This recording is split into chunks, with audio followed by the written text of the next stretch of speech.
morning. It's Sunday, 6th of November 2016. This is Sylvia Shivamurthy and you're listening to the newspaper reviews on www.athavan.com. Let's now look at the paper highlights from today's newspapers. The top highlight in Sunday Times says, summons to China's envoy. Government displays over his remarks. Foreign Minister Mangala Samaraveera will summon China's ambassador Xi Jinping to lodge the government's deep displeasure over his remarks at a news conference to a hand-picked group of journalists this week. A high-ranking foreign minister so said yesterday. The meeting will take place in the coming week after Minister Mangala Samaraveera returns to Colombo from New Delhi.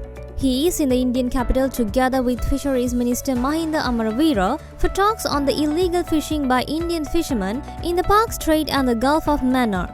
The highlight in the middle says, poaching, Lanka rejects request to grace period. Sri Lanka has rejected an Indian proposal for a 3-year period to phase out illegal fishing practices in the Palk Strait and the Gulf of Mannar by Tamil Nadu fishermen, a request to release the confiscated boats and grant 80 days of fishing in Sri Lankan waters, Fisheries Minister Mahinda Amaraveera said by telephone from New Delhi. The rejection came during high-level talks in the Indian capital. The Sri Lankan delegation led by Foreign Minister Mangala Samaraveera and Mr. Amaraveera was unable to break the deadlock in the continued mass-scale poaching in the Sri Lankan waters by Indian fishermen. The Indian delegation comprised External Affairs Minister Sushma Swaraj, Agriculture Minister Radha Mohan and State Minister of Shipping P. Radhakrishnan. TNA MP M. Sumandiran was also in the Sri Lankan delegation as the Indian poaching affects mostly northern Sri Lankan Tamil fishermen. And the highlight at the bottom says, Perpetual Group owns 7 million shares in NDB. The Perpetual Groups now owns around 7% of National Development Bank's share portfolio, authoritative sources said this week, adding that the firm's objective might be to gradually raise this stake up to 10%. Let's now look at the paper highlights in Sunday Observer.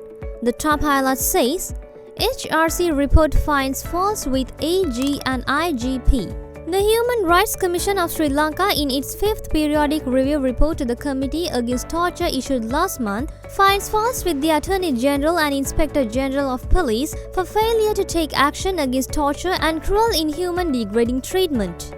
The highlight in the middle says, Nation bids farewell to musical legend. Some may call it a cliche, but the sky started weeping since dawn yesterday as the nation prepared to bid farewell to the greatest musician it has ever seen.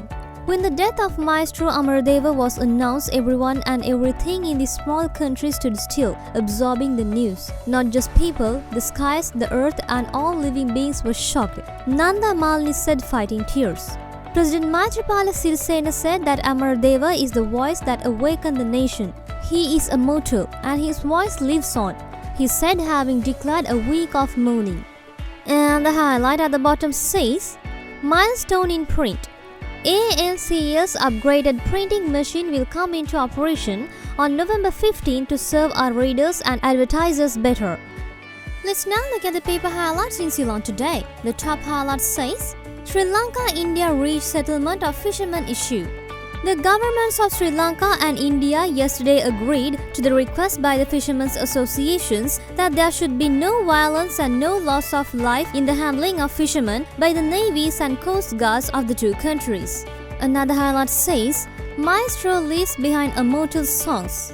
The highlight in the middle says, China breaks silence. There's another highlight which says, Moscow Hotel at Sripada. And the highlight at the bottom says, COPE report untold story. That's all for today's newspaper highlights and we'll get back to you with more news tomorrow. Thank you.